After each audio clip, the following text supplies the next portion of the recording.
మాట్లాడితే దాని గాఢత అందరికీ అర్థమవుద్ది, మన బాధ్యత కూడా తెలుస్తుందని ఈ సమావేశం తాలూకు ముఖ్య ఉద్దేశం.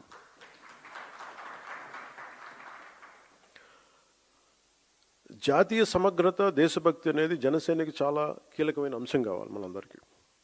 భిన్నమైన విభజన ధోరణులు మనం ఎందుకు దూరంగా ఉండాలి అంటే, ఈ దేశం ఈరోజు ఈ స్థితిలో ఉండటానికి వెనక ఎంతటి త్యాగాలు ఉన్నాయో మనం అర్థం చేసుకున్నప్పుడు దీన్ని ఎలా గౌరవించాలి, ఎంత బాధ్యతగా ప్రవర్తించాలో మనకి తెలుస్తుంది. మనకున్న లిమిటెడ్ పరిమితులు కావచ్చు, స్వీయ పరిమితుల్లో మన స్వంత సామర్థ్యాలతోటి జనసేన పార్టీ ద్వారా దేశ స్ఫూర్తిని ముందుకు తీసుకెళ్ళటం ఈరోజు ఈ సమావేశం యొక్క ముఖ్య ఉద్దేశం.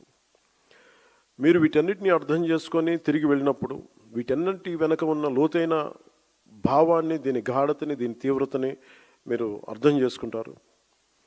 అంటే ఒకసారి ఏమైపోతుందంటే, మనకి తెలుగులో చెప్తున్నట్టు మనకి కూపస్థ మండూకాలు అంటారు, బావిలో కప్పల్లాగా. మన నేల మీదే కూర్చొని మాట్లాడి మన పరిమితులతో ఉండే, అంటే మన గీసుకున్న గీతల మధ్య మాట్లాడితే దేశం తాలూకు సారూప్యత కానీ, దేశం తాలూకు విశిష్టత కానీ మనకు అర్థం కాదు. అందుకని మన స్వంత సరిహద్దులకి, మనం గీసుకున్న సరిహద్దులకి పరిమితం కాకుండా విశాల ప్రపంచాన్ని చూడటానికి ఈ రోజున ఢిల్లీ రాజధాని మనకు పెద్ద వేదికని ఇచ్చింది. సుమతి సత్యంలో చెప్పినట్టు మనందరం ఏమనుకుంటామంటే, అంటే బలవంతమైన సర్పం కూడా చలిచీమల చేత చిక్కి చచ్చిపోద్ది అంటారు.